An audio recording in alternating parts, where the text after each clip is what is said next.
The call came just after dawn. A diplomat assassinated. The world held its breath. I was a refugee, now a translator at the G7 summit, my voice a bridge between nations. Suddenly, I was the prime suspect. They dragged me into a cold, windowless room. "You're under arrest," a stern-faced agent said, his eyes drilling into me. "For the murder of Ambassador Dubois." My world tilted. Murder? Me? I'm a translator, not a killer. "There's been a mistake," I stammered, my heart hammering against my ribs. "I was just doing my job," the agent sneered. "Your job? Every interpreter in that room heard you. You gave the kill order." He played a recording. My own voice echoed back, calm and professional, repeating the fatal command in perfect French. A command I had no memory of giving. It was my voice, but it wasn't my will. Panic clawed at my throat. How could this be? I'd spent my life running from violence, not causing it. They asked me for an alibi. What alibi could I have? I was in the translation booth, on duty, wired into the system. My alibi was that I was doing my job, the very act they accused me of. The other translators, my colleagues, all confirmed it. They heard me say the words. They saw me at my console. But their confirmation was my condemnation. They were witnesses to my guilt, not my innocence.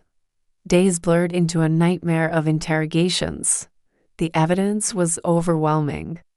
My voice, my presence, the undeniable fact that the command was issued through my channel. My defense was a whisper against a hurricane. I don't remember saying it. They saw it as a lie, a pathetic attempt to evade responsibility. I was trapped, a pawn in a game I didn't understand. My past as a refugee was scrutinized, my motives questioned. Was I a sleeper agent? A radical?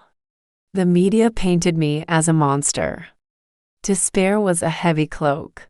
I was alone, with the entire world convinced I was a cold-blooded assassin. I replayed the summit in my mind, over and over, searching for a crack in the perfect frame-up. My hands shook as I remembered the notebook I always kept.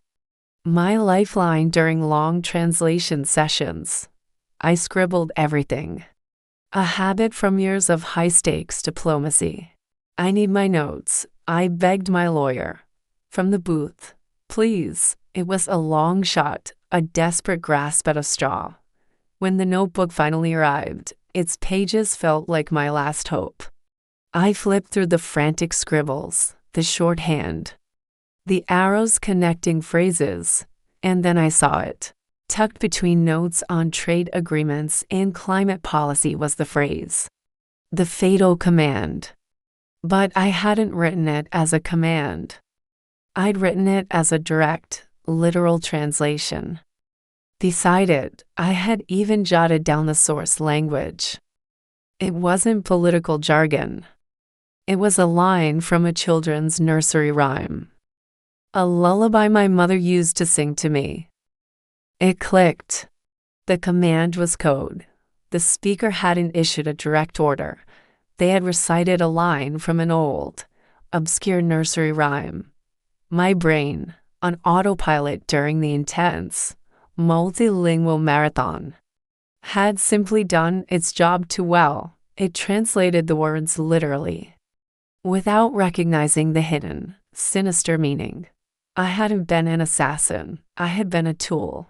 The real killer had used my own skills, my own diligence, against me. The nursery rhyme was my alibi, written in my own hand. It was the key, not to a prison door, but to a conspiracy far darker than anyone imagined. Now, I just had to make them believe me. Thanks for watching this story unfold. If you enjoy mind-bending mysteries like this one, make sure to hit that like button and subscribe for more content. We love hearing your theories. So drop a comment below and let us know what you thought. See you in the next video.